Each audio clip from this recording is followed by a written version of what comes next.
আসসালামু আলাইকুম। আমি রিন্তা ফারজানা, শিক্ষিকা, মাইলস্টোন স্কুল অ্যান্ড কলেজ। প্রিয় শিক্ষার্থীরা, আশা করি সবাই ভালো আছো এবং নিরাপদে আছো। আলহামদুলিল্লাহ, আমিও ভালো আছি। আজকে তোমাদের বাংলাদেশ ও বিশ্ব পরিচয় বিষয়ের অনলাইন ক্লাসে স্বাগতম। শিক্ষার্থীরা, তোমরা নিশ্চয়ই বাসায় ভালোভাবে পড়াশোনা করছো এবং আমাদের যে অনলাইন ক্লাসগুলো, এই অনলাইন ক্লাসগুলো তোমরা নিয়মিত দেখছো। তো আজকে আমি তোমাদের নতুন একটি অধ্যায় 4 বাংলাদেশের জনসংখ্যা পরিচিতি, এই অধ্যায়ের পাঠ 1, 2, 3 এবং 4 আলোচনা করব। তো তোমরা তোমাদের সামনে বই, খাতা এবং কলম যা যা লাগে সবকিছু নিয়ে বসে পড়ো।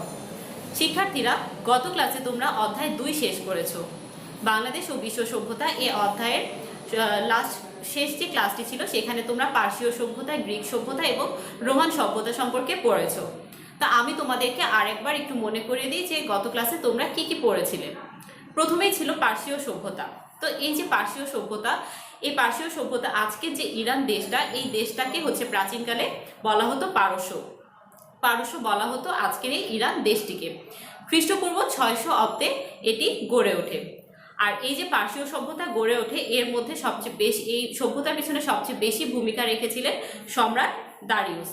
সম্রাট দারিউস গোটা সাম্রাজ্যকে কয়টি প্রদেশে ভাগ করে বলতো? 21টি প্রদেশে ভাগ করেছিলেন। তিনি কিন্তু ডাক ব্যবস্থা চালু করেছিলেন। এতে ঘোড়া ছুটিয়ে ডাক বিভাগের লোকেরা সকল প্রদেশের খবর রাজধানীতে পৌঁছে দিত।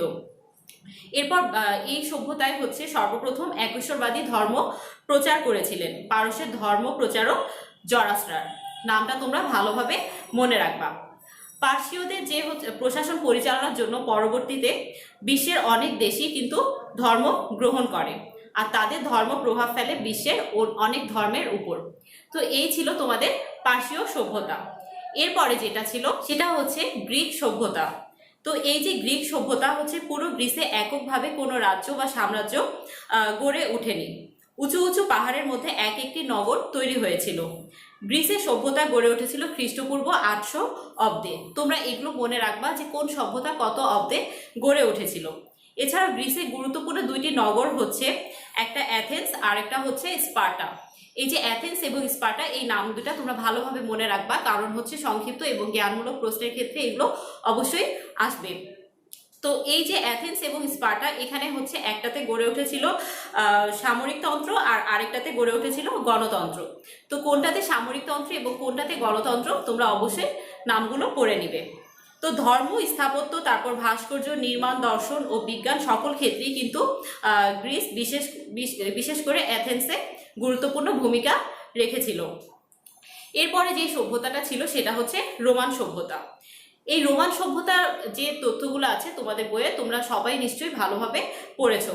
তারপরে আমি আরেকবার একটু বলে দেই যে হচ্ছে গ্রিসের সভ্যতা গড়ার কাছাকাছি সময়ে রোমেও হচ্ছে নগর সভ্যতার বিকাশ ঘটে। তারপরে সামান্য কৃষিকাজ হলেও এই সভ্যতা ছিল বাণিজ্য নির্ভর। এখানে কয়েকটি নাম ছিল, যেমন হচ্ছে জুলিয়াস সিজার, অগাস্টাস সিজার, এমন বিখ্যাত বিখ্যাত কয়েকজন সম্রাট হচ্ছে রোমের সাম্রাজ্য বিস্তার করেছিলেন। বিজ্ঞানের ক্ষেত্রেও কিন্তু গুরুত্বপূর্ণ ভূমিকা রেখেছিলেন রোমান বিজ্ঞানীরা। তাহলে এই গেল তোমাদের 3টি সভ্যতা। তো আশা করি সবগুলো তথ্যই তোমাদের মনে আছে। এবারে আমি তোমাদেরকে গত ক্লাস থেকে কিছু প্রশ্ন করি, দেখি তোমরা উত্তর দিতে পারছো কিনা। দেখো, এখানে 1 নম্বর প্রশ্নটি আছে, সম্রাট দারিউস গোটা সাম্রাজ্যকে কয়টি প্রদেশে ভাগ করেছিলেন? তো আমরা প্রথমে যে পার্সীয় সভ্যতাটা পড়েছিলাম সেখানে এটা দেওয়া ছিল, সম্রাট দারিউস গোটা সাম্রাজ্যকে 21টি প্রদেশে ভাগ করেছিলেন। দ্বিতীয় প্রশ্নটি দেখো, ইউরোপে কয়টি নগর সভ্যতা গড়ে ওঠে? ইউরোপে 2টি নগর সভ্যতা গড়ে ওঠে, একটা হচ্ছে গ্রিসে আর একটা হচ্ছে রোমে। তাহলে আমরা এটা উত্তরটা শুধু লিখবো যে ইউরোপে 2টি নগর সভ্যতা গড়ে ওঠে। যদি কি কি নগর সভ্যতার কথা আসে তখন আমরা গ্রিস এবং রোমের নামটি লিখে দিব। 3 নম্বর দেখো, গ্রিসের সভ্যতা গড়ে উঠেছিল কত অব্দে? মনে আছে তোমাদের এই উত্তরটা? ঠিক বলেছি, খ্রিস্টপূর্ব 800 অব্দে গড়ে উঠেছিল। তাহলে আমরা এটা উত্তর দিব, গ্রিসের সভ্যতা গড়ে উঠেছিল খ্রিস্টপূর্ব 800 অব্দে। তো শিক্ষার্থীরা, এখানে আমি 3টা প্রশ্ন দিয়েছি। আশা করি 3টা প্রশ্নের উত্তর তোমরা ভালোভাবে দিয়েছো।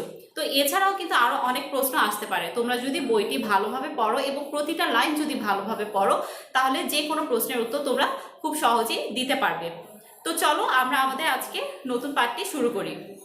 আমাদের আজকের পাঠ পাঠ 1 জনমিতির ধারণা, পাঠ 2, 3 ও 4 জনসংখ্যা পরিবর্তনের প্রভাব বিস্তারকারী উপাদান। শিক্ষণফল, আজকের পাঠ শেষে শিক্ষার্থীরা জনমিতি সম্পর্কে লিখতে পারবে, জনসংখ্যা পরিবর্তনের প্রভাব বিস্তারকারী উপাদানগুলো ব্যাখ্যা করতে পারবে। তো চলো শিক্ষার্থীরা আমরা আজকের পাঠটি শুরু করে দিই। শিক্ষার্থীরা দেখো, আমাদের আজকের যে অধ্যায়টার নাম ছিল বাংলাদেশের জনসংখ্যা পরিচিতি। তো জনসংখ্যা বলতে আমরা প্রথমেই মাথায় আমাদের এটাই আসে যে আমরা অধিক জনসংখ্যার একটা দেশে বসবাস করি, আর আমাদের দেশে কিন্তু জনসংখ্যা প্রতিনিয়ত বেড়েই চলছে। তো এই যে জনসংখ্যার আধিক্যের দিক থেকে আমাদের দেশ পৃথিবীর এখন 8ম স্থানে রয়েছে। তো দেখো, আমরা কিন্তু দেখছি যে আমাদের দেশে প্রতি বছরই কিন্তু অনেক মানুষ জন্ম নিচ্ছে, আবার যেভাবে জন্ম নিচ্ছে মানুষ কিন্তু মারাও যাচ্ছে, কিন্তু মৃত্যুহারের সংখ্যাটা কম, আবার জন্মহারের সংখ্যাটা বেশি। আর জন্মহার যখন বেশি হয় তখন কিন্তু জনসংখ্যা বেড়েই যায়। তো আমরা আজকে প্রথমে জনমিতি সম্পর্কে জানবো।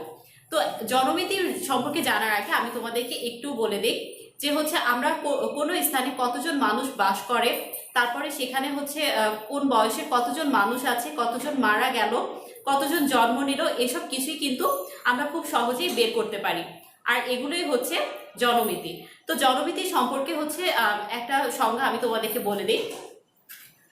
কোনো রাষ্ট্র বা স্থানের জনসংখ্যা সম্পর্কিত বিষয়ের হিসাব নির্ধারণ করা বা পরিমাপ করাই জনমিতি। দেখো, কোনো রাষ্ট্র বা স্থানের কথা বলা হয়েছে, অর্থাৎ কোনো রাষ্ট্রে কতজন মানুষ বাস করে, কতজন মারা গেল, তারপরে সেখানে কোন বয়সে কতজন মানুষ আছে, এসব কিন্তু গণনার সাহায্যে বের করা যায়। তাহলে আমরা জনমিতি, যদি তোমাদের প্রশ্ন আসে যে জনমিতি কি, তাহলে আমরা এটা লিখবো যে কোনো রাষ্ট্র বা স্থানের জনসংখ্যা সম্পর্কিত বিষয়ের হিসাব নির্ধারণ করা বা পরিমাপ করাই জনমিতি।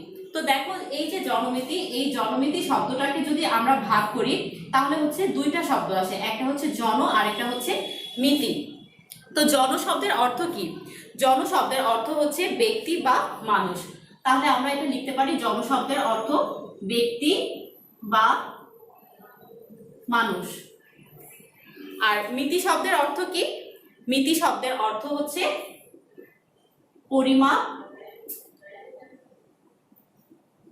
পরিমাপ, বিবরণ বা পরিমাণ। তাহলে দেখো, আমরা জনমিতিকে ভাগ করে দুইটা পেয়েছি, একটা জন আর একটা মিতি।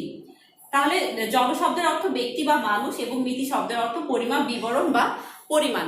তাহলে আমরা এই জনমিতি শব্দের অর্থ বলতে পারি যে সুতরাং আমরা জনমিতি বলতে বোঝাই যে জনসংখ্যার পরিমাণ বা বিবরণ। আর জনমিতি শব্দের এই অর্থটা তোমরা অবশ্যই ভালো করে মনে রাখবা। তোমাদের যদি সংক্ষিপ্ত বা জ্ঞানমূলকের প্রশ্নে 1 মার্কের জন্য আসে যে জনমিতি কি, তাহলে তোমরা সেখানে লিখতে পারবা যে জনমিতি বলতে জনসংখ্যার পরিমাণ বা বিবরণকে বোঝায়। আর জনমিতির আরেকটা নাম আছে, সেটা জনবিজ্ঞান। এই নামটাও তোমরা মনে রাখবে। তো আমি পাঠ 1-এ যা পড়ালাম আমি আশা করি তোমরা সবগুলো ভালোভাবে বুঝতে পেরেছো। এবার চলো আমরা পাঠ 2-এ কি আছে সেটা দেখে নেই। শিক্ষার্থীরা, পাঠ 2, 3 এবং 4-এ আছে জনসংখ্যা পরিবর্তনের প্রভাব বিস্তারকারী উপাদান। তো এই যে জনসংখ্যাটা কিন্তু প্রতিনিয়ত পরিবর্তন হচ্ছে।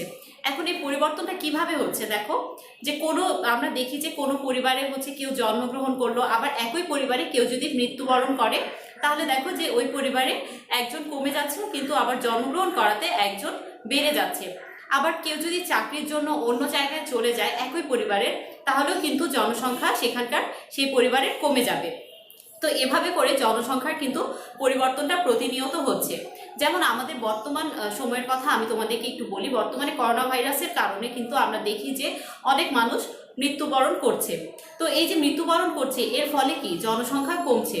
কিন্তু অপরদিকে দেখো যে প্রতিনিয়তই কিন্তু আমাদের দেশে অনেক শিশু জন্মগ্রহণ করছে। এই যে শিশুরা যখন জন্মগ্রহণ করছে, তাহলে কিন্তু জনসংখ্যা বাড়ছে, অর্থাৎ জনসংখ্যা বাড়ছে, আবার একদিকে জনসংখ্যা কিন্তু কমেও যাচ্ছে। তো জনসংখ্যা পরিবর্তনে প্রভাব বিস্তারকারী যে উপাদানগুলো আছে, এগুলো জন্মহার, মৃত্যুহার, স্থানান্তর, বিবাহ, সামাজিক গতিশীলতা প্রভৃতি। তো তোমরা তোমাদের সামনে নিশ্চয়ই বই নিয়ে আছো। দেখো, তোমাদের বইয়ে একটা উদাহরণের মতো দেওয়া আছে, সেখানে লেখা আছে স্বর্ণা, দীপ্তি, সাদি, শিহাব, সৌম্য, আহসান সমবয়সী। স্বর্ণার একটি ছোট ভাই হয়েছে শুনে স্বর্ণার সব বন্ধুরা তাকে দেখতে এলো। আর সাদি জানালো যে তার পরিবারে ছোট চাচার একটি মেয়ে হয়েছে, দেখতে খুব সুন্দর। দীপ্তি বলল তার বড় ভাই আমেরিকায় স্থায়ীভাবে বসবাস করছে। আর শিহাব জানালো তার বড় ভাই বিয়ে করেছে। এদিকে সৌম্যের হচ্ছে মন খারাপ, কারণ হচ্ছে তার বাবা মারা গেছে। আর আহসান হচ্ছে কি বললো, আহসান আনন্দিত কারণ তার ছোট মামা চাকরি পেয়ে খুলনা থেকে ঢাকায় চলে এসেছে। তো দেখো যে এখানে কিন্তু হচ্ছে বিভিন্ন কারণ আমরা দেখতে পাচ্ছি। যেমন প্রথমেই আমরা দেখতে পেলাম যে স্বর্ণার একটা ভাই হয়েছে, তাহলে কি সেখানে জনসংখ্যা কিন্তু বৃদ্ধি পেল। আবার সাদি জানালো তার পরিবারের ছোট চাচার একটি মেয়ে হয়েছে, দেখতে খুব সুন্দর। তাহলে দেখো যে সেখানেও কিন্তু জনসংখ্যা বেড়েছে। দীপ্তি বলল তার ভাই হচ্ছে আমেরিকায় স্থায়ীভাবে বসবাস করছে, তাহলে কি তার ভাই আমেরিকায় চলে গেছে, এর ফলে কিন্তু সেই পরিবারের জনসংখ্যা কমে গিয়েছে।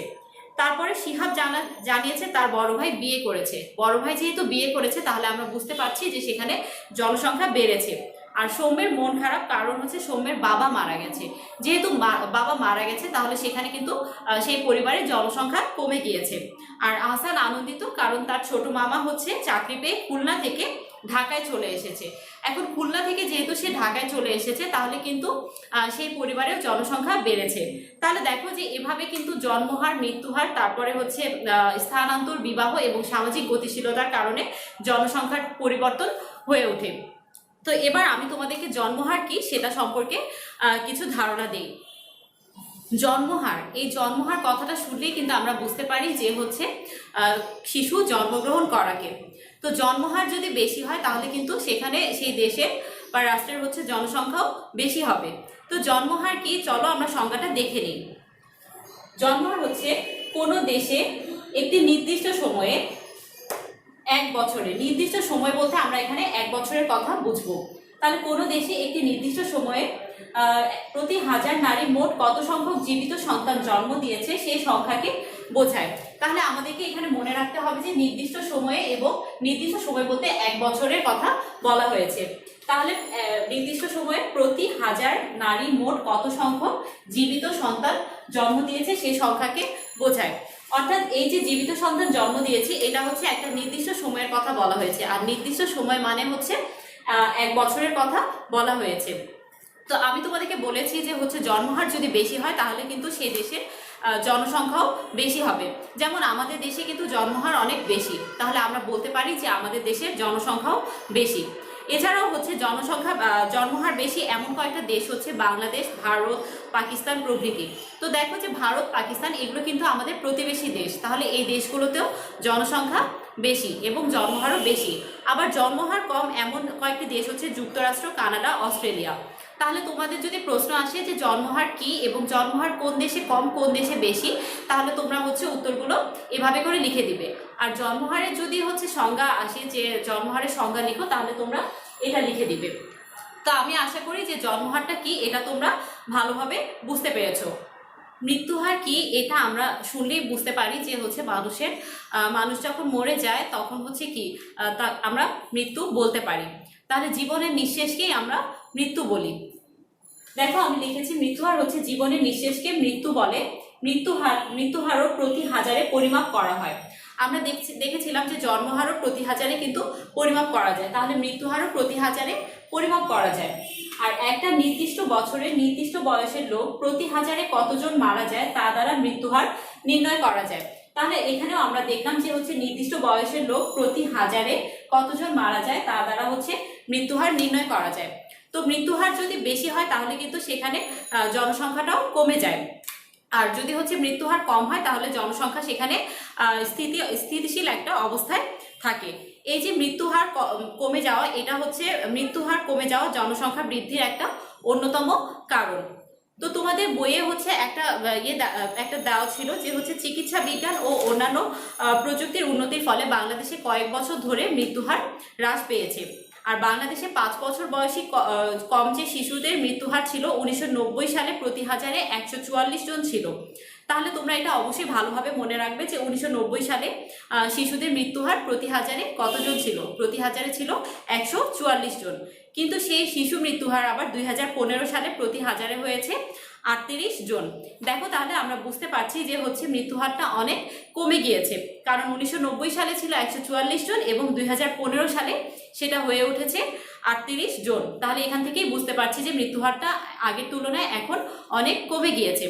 তাহলে জন্মহার কি এবং মৃত্যুহার কি এটাও তোমরা ভালোভাবে বুঝতে পেরেছো। তো এই যে জনসংখ্যা পরিবর্তনের প্রভাব বিস্তারকারী উপাদানগুলো রয়েছে তার মধ্যে জন্মহার এবং মৃত্যুহার কিন্তু অনেক বড় একটা প্রভাব বিস্তার করে। এরপরে যে ইয়েটি রয়েছে সেটা হচ্ছে স্থানান্তর। তো স্থানান্তর কি, চলো আমি তোমাদেরকে একটু বুঝিয়ে দিই। জনসংখ্যা পরিবর্তনে যে প্রভাব বিস্তারকারী উপাদানগুলো রয়েছে তার মধ্যে হচ্ছে স্থানান্তর একটি। তো স্থানান্তর নামটি শুনলে আমরা বুঝতে পারি যে হচ্ছে এক জায়গা থেকে আরেক জায়গায় যাওয়াকে হচ্ছে স্থানান্তর বলে। তাহলে দেখো স্থানান্তরটা কি, একটি দেশের ভিতরে এক স্থান থেকে অন্য স্থানে অথবা একটি দেশের সীমানা পেরিয়ে অন্য দেশের মানুষের গমনাগমনকে বোঝায়। তাহলে দেখো যে এক স্থান থেকে অন্য স্থানে যাওয়ার কথা বলা হয়েছে। যেমন আমরা হচ্ছে বলতে পারি যে হচ্ছে আমরা যদি ঢাকা থেকে হচ্ছে ধরো যে গাজীপুর বা অন্য কোথাও যেয়ে বসবাস করি তাহলে কিন্তু এটা একটা স্থানান্তর হচ্ছে। তো এই যে স্থানান্তরটা দুই ধরনের হয়, একটা হচ্ছে অভ্যন্তরীণ এবং আরেকটা হচ্ছে আন্তর্জাতিক। অভ্যন্তরীণ স্থানান্তরটা হচ্ছে দেশের ভেতরে, অর্থাৎ দেশের ভিতরে যে স্থানান্তরটা হয় সেটা হচ্ছে অভ্যন্তরীণ স্থানান্তর। যেমন দেশের ভিতরে বলতে আমরা বুঝি যে শহর থেকে গ্রামে বা গ্রাম থেকে শহরে যে মানুষ যদি গমনাগমন করে তাহলে হচ্ছে সেটা অভ্যন্তরীণ স্থানান্তর। যেমন আমরা দেখতে পাই যে হচ্ছে গ্রামের অনেক মানুষই কিন্তু এখন উচ্চশিক্ষা লাভের জন্য শহরে এসে বসবাস করে। তাহলে দেখো যে গ্রাম থেকে কিন্তু মানুষ শহরে এসে বসবাস করা শুরু করলো। তাহলে এই যে গ্রাম থেকে শহরে এটা কিন্তু দেশের ভেতরেই হচ্ছে, তাহলে এটা হচ্ছে অভ্যন্তরীণ স্থানান্তর। দেখো যে এই যে গ্রাম থেকে মানুষ শহরে আসছে তাহলে কি হলো, শহরের উপর কিন্তু জনসংখ্যার একটা চাপ পড়লো, ফলে শহরের জনসংখ্যা বৃদ্ধি পেয়েছে। আন্তর্জাতিক স্থানান্তর যখন হয় তখন কিন্তু দেশে দেখা যায় যে জনসংখ্যা মানুষ যদি হচ্ছে বিদেশে চলে যায় তাহলে কিন্তু জনসংখ্যার পরিমাণটা কমে যায়, কিন্তু বিদেশে গিয়ে সেখানে কিন্তু জনসংখ্যা বেড়ে চলেছে। তো দেখো তাহলে আমরা অভ্যন্তরীণ স্থানান্তর এবং আন্তর্জাতিক স্থানান্তর বুঝতে পারলাম। এখন আমি তোমাদেরকে একটু বলে দিই যে এই যে অভ্যন্তরীণ স্থানান্তর, এই অভ্যন্তরীণ স্থানান্তরটা কিন্তু যে দেশের ভিতরে হয়ে থাকে। এখন দেশের ভিতরে চাকরির জন্য কিন্তু মানুষ এক জায়গা থেকে আরেক জায়গায় যাচ্ছে। এই যে এক জায়গা থেকে আরেক জায়গায় যাচ্ছে, ধরো যে মানুষ হচ্ছে কেউ যদি হচ্ছে চাকরির জন্য উত্তরা থেকে মতিঝিলে আসে তাহলে কিন্তু সেটাও একটা স্থানান্তর হচ্ছে, কিন্তু সেই স্থানান্তরটা দেশের ভেতরে হচ্ছে। এর ফলে কিন্তু দেখো জনসংখ্যা কিন্তু বাড়ছে না, কারণ হচ্ছে যে একই দেশের মধ্যে উত্তরা থেকে মতিঝিলে আসছে, তাহলে জনসংখ্যাটা কিন্তু সেই একই অবস্থায় থাকছে, কিন্তু যে একটা জায়গা থেকে যেহেতু আরেক জায়গায় যাচ্ছে তাহলে সেটা একটা স্থানান্তর হচ্ছে। তাহলে স্থানান্তর কি এটা তোমরা ভালোভাবে বুঝতে পারছো। আর এক দেশ থেকে অন্য দেশে হলে কিন্তু মোট জনসংখ্যা যেটা থাকে সেই মোট জনসংখ্যার পরিবর্তন হয়। তাহলে আমরা জনসংখ্যা পরিবর্তনের প্রভাব বিস্তারকারী উপাদানের মধ্যে জন্মহার, মৃত্যুহার এবং স্থানান্তর পড়লাম। এরপরে যেটা আছে সেটা চলো আমি তোমাদের সাথে আলোচনা করি। এরপরে যে পয়েন্টটা আছে সেটা হচ্ছে বিবাহ। বিবাহ বলতে আমরা যা বুঝি তা হচ্ছে একটা প্রাপ্তবয়স্ক ছেলে এবং প্রাপ্তবয়স্ক মেয়ে যখন বিবাহের সূত্রে আবদ্ধ হয় তখন তাকে আমরা বিবাহ বলতে পারি। এই যে বিবাহ কম বয়সে ছেলে মেয়েদের বিয়ে দেওয়া জন্মহার বৃদ্ধির প্রধান কারণ। কম বয়সে ছেলে মেয়েদের বলতে এখানে হচ্ছে ছেলে এবং মেয়েদের বয়সের কথা বলা হয়েছে। যেমন হচ্ছে ছেলেদের বিয়ের বয়স হচ্ছে 21 বছর এবং মেয়েদের বিয়ের বয়স হচ্ছে 18 বছর, অর্থাৎ 21 বছর এবং 18 বছর হলে তারপরে কিন্তু তারা বিবাহের বন্ধনে আবদ্ধ হতে পারবে। কিন্তু 21 বছর এবং 18 বছরের নিচে যদি ছেলে এবং মেয়েরা বিয়ে করে সেই বিয়েকে আমরা হচ্ছে বাল্যবিবাহ বলে থাকি। এই যে বাল্যবিবাহ, এই বাল্যবিবাহ কিন্তু আমাদের দেশে রাষ্ট্রীয়ভাবে নিষিদ্ধ করা হয়েছে। আর বাল্যবিবাহের ফলে কিন্তু দেখা গেছে যে আমাদের দেশের জনসংখ্যাও বৃদ্ধি পাচ্ছে। কারণ হচ্ছে যদি কোনো ছেলে বা মেয়ে হচ্ছে বাল্যবিবাহ করে থাকে তাদের মধ্যে কিন্তু সেই জ্ঞানটা থাকবে না যে হচ্ছে জনসংখ্যা বেড়ে যেতে পারে। কারণ তাদের মধ্যে দেখা গেছে যে বিয়ে করার ফলে তারা হচ্ছে সন্তানাদি জন্ম দেয়, ফলে কি হয়, ফলে জনসংখ্যা কিন্তু বেড়ে যায়, জন্মহারটাও কিন্তু বেড়ে যায়। এবং তারা যে হচ্ছে সন্তান বা সন্তানাদি জন্মগ্রহণ করলো তারাও কিন্তু অপুষ্টির শিকার হয়। ফলে দেখো যে হচ্ছে বাল্যবিবাহ যদি হয়ে থাকে তাহলে কিন্তু জনসংখ্যা বেড়ে যায়। এর কারণেই বলা হয়েছে যে কম বয়সে ছেলে মেয়েদের বিয়ে দেওয়া জন্মহার বৃদ্ধির ছেলে মেয়েদের বিয়ে দেওয়া হচ্ছে জন্মহার বৃদ্ধির প্রধান কারণ। কম বয়স বলতেই কিন্তু আমরা হচ্ছে 18 বছর, মেয়েদের জন্য 18 বছর এবং ছেলেদের জন্য 21 বছরের কথা বলেছি। তাহলে আমরা বুঝতেই পারছি যে হচ্ছে ছেলেদের বয়স হচ্ছে 21 এবং মেয়েদের হচ্ছে 18 বছর যদি হয় তাহলে কিন্তু তারা হচ্ছে বিবাহের বন্ধনে আবদ্ধ হতে পারে। আর জনসংখ্যা পরিবর্তনে এই বিবাহ কিন্তু একটা হচ্ছে গুরুত্বপূর্ণ প্রভাব বিস্তারকারী একটা উপাদানের মধ্যে গুরুত্বপূর্ণ ভূমিকা রাখে। তাহলে শিক্ষার্থীরা, আমি আশা করি তোমরা বিবাহটা কি এবং কি কারণে হচ্ছে জন্মহার বৃদ্ধি পাচ্ছে, জনসংখ্যা পরিবর্তন হচ্ছে, সেটা তোমরা বুঝতে পারলে। এরপরে যে পয়েন্টটা আছে সেটা হচ্ছে সামাজিক গতিশীলতা। তাহলে সামাজিক গতিশীলতা কি, চলো আমরা দেখে নিই। তাহলে দেখো, সামাজিক গতিশীলতা হচ্ছে মূলত সামাজিক পদমর্যাদার পরিবর্তনকে বোঝায়। সামাজিক পদমর্যাদার পরিবর্তন বলতে বোঝায় যে একজন মানুষের যে অবস্থায় থাকে সেই অবস্থা থেকে আরো ভালো অবস্থায় যাওয়াই হচ্ছে সামাজিক গতিশীলতা, এবং হচ্ছে পদমর্যাদারও তার পরিবর্তন হচ্ছে।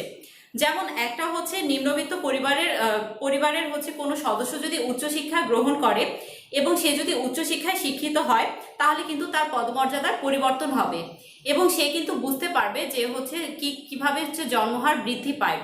তার কিন্তু হচ্ছে তার মধ্যে একটা সচেতনতা বাড়বে এবং সন্তানাদির সংখ্যাও কিন্তু যৌক্তিক পর্যায়ে রাখবে।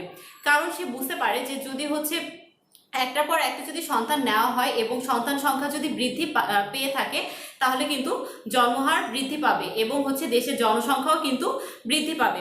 তাহলে সামাজিক তার যে পদমর্যাদাটা আছে এটা যদি পরিবর্তন হয়, নিম্ন পর্যায় থেকে যদি উচ্চ পর্যায়ে যায় তাহলে কিন্তু তার মধ্যে সচেতনতা আসবে এবং সে হচ্ছে ভালো মন্দ বুঝতে পারবে। তাহলে শিক্ষার্থীরা, আমরা জনসংখ্যা পরিবর্তনের প্রভাব বিস্তারকারী যে পয়েন্টগুলোর নাম করলাম আমি তোমাদেরকে আরেকবার একটু মনে করে দিই। এগুলো হচ্ছে জন্মহার, মৃত্যুহার, তারপরে হচ্ছে কি জন্মহার, মৃত্যুহার, স্থানান্তর, বিবাহ এবং সামাজিক গতিশীলতা। এই যে পয়েন্টগুলোর নাম আছে তোমরা কিন্তু ভালোভাবে অবশ্যই মুখস্থ করবে। এছাড়াও আমরা আজকে পড়েছিলাম হচ্ছে জনমিতি। জনমিতি হচ্ছে যে জনমিতিকে আমরা ভাগ করে দুইটা পেয়েছিলাম, একটা হচ্ছে জন আর একটা হচ্ছে মিতি। জন অর্থ হচ্ছে কি ব্যক্তি বা মানুষ এবং মিতি অর্থ হচ্ছে পরিমাণ বা হচ্ছে বিবরণ। তাহলে আমরা আজকে জনমিতি পড়লাম এবং জনসংখ্যা পরিবর্তনে যে প্রভাব বিস্তারকারী উপাদানগুলো রয়েছে সেগুলো আমরা পড়লাম। তো তোমরা বইয়ের প্রতিটা লাইন অবশ্যই ভালোভাবে মুখস্থ করবে এবং এখান থেকে তোমাদের সৃজনশীল এবং জ্ঞানমূলক এবং সংক্ষিপ্ত অনেক প্রশ্ন আসবে।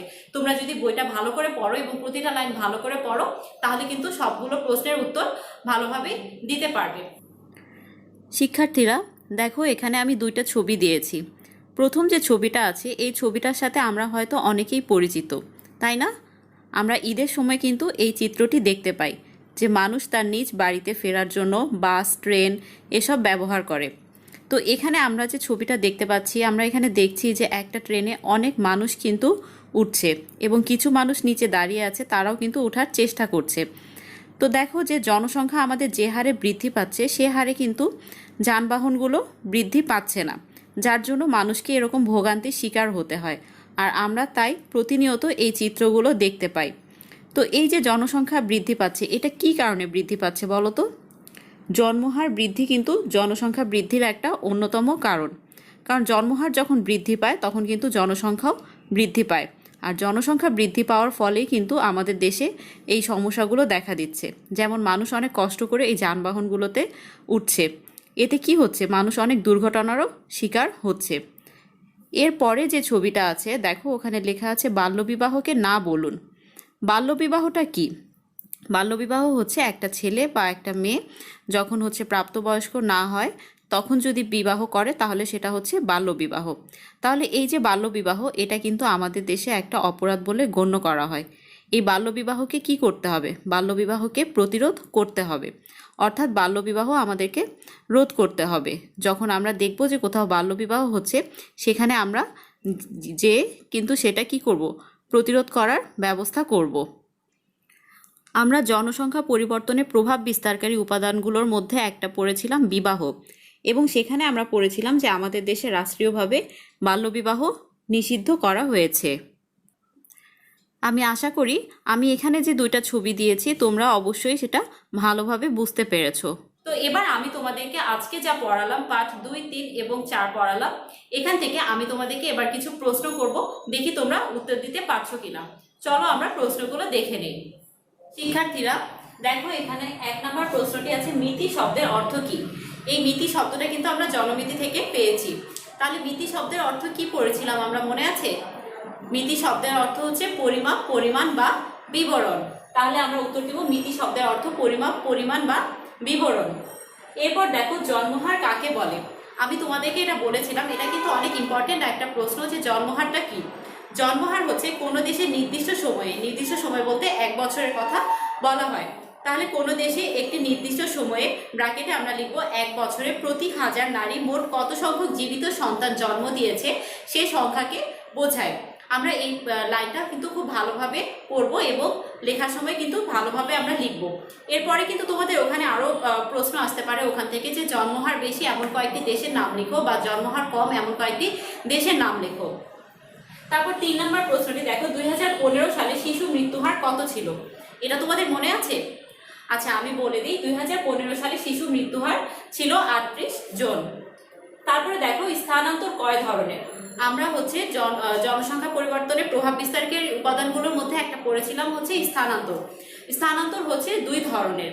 আর 2 ধরনের কি কি, সেটা হচ্ছে একটা অভ্যন্তরীণ স্থানান্তর এবং আরেকটা হচ্ছে আন্তর্জাতিক স্থানান্তর। যদি তোমাদের প্রশ্নে আসে যে হচ্ছে স্থানান্তর কয় ধরনের ও কি কি, যদি কি কি আসে তখন তোমরা এটা লিখে দিবে যে অভ্যন্তরীণ এবং আন্তর্জাতিক স্থানান্তর। আর যদি শুধু আসে যে কয় ধরনের, তাহলে আমরা লিখবো যে স্থানান্তর 2 ধরনের। তারপর 5 নম্বর প্রশ্নটি দেখো, সামাজিক গতিশীলতা বলতে কি বুঝো? তো আমরা জনসংখ্যা পরিবর্তনের প্রভাব বিস্তারকারী উপাদানগুলোর মধ্যে সর্বশেষ যে পয়েন্টটি পড়েছিলাম সেটা হচ্ছে সামাজিক গতিশীলতা। আর সামাজিক গতিশীলতা হচ্ছে মূলত সামাজিক পদমর্যাদার পরিবর্তন। তো শিক্ষার্থীরা, এখানে যে 5টা প্রশ্ন দিয়েছি, এই 5টা প্রশ্নের উত্তর অবশ্যই তোমরা ভালোভাবে দিয়েছো। আর এখান থেকে কিন্তু অনেক অনেক প্রশ্ন আসবে। তোমরা প্রতিটা লাইন ভালোভাবে পড়বে, তাহলে কিন্তু প্রতিটা প্রশ্নের উত্তর দিতে পারবে। আর আমাদেরকে যদি ভালো নাম্বার পেতে হয় সংক্ষিপ্ত প্রশ্নে, তাহলে কিন্তু আমাদেরকে প্রতিটা লাইন ভালোভাবে পড়তে হবে। তো আমি আশা করি যে আমি যে 5টা প্রশ্ন দিয়েছি অবশ্যই তোমরা উত্তরগুলো দিতে পেরেছো। শিক্ষার্থীরা, আমরা আজকে অধ্যায় 4-এর পাঠ 1, 2, 3 এবং 4 পড়েছি। তাহলে তোমাদের আজকে বাড়ি কাজ থাকবে অধ্যায় 4 পাঠ 1, 2, 3 ও 4, এটা তোমরা বাসায় শিখবে এবং ভালোভাবে পড়বে। তো শিক্ষার্থীরা, আমি আশা করি আমার এই ক্লাসটি আজকে তোমরা মনোযোগ দিয়ে দেখেছো। এভাবে করে তোমরা তোমাদের ক্লাসগুলো প্রতিনিয়ত ভালোভাবে দেখবে এবং বাসায় পড়ালেখা নিয়মিত করবে। সবাই ভালো থাকো। আল্লাহ হাফেজ।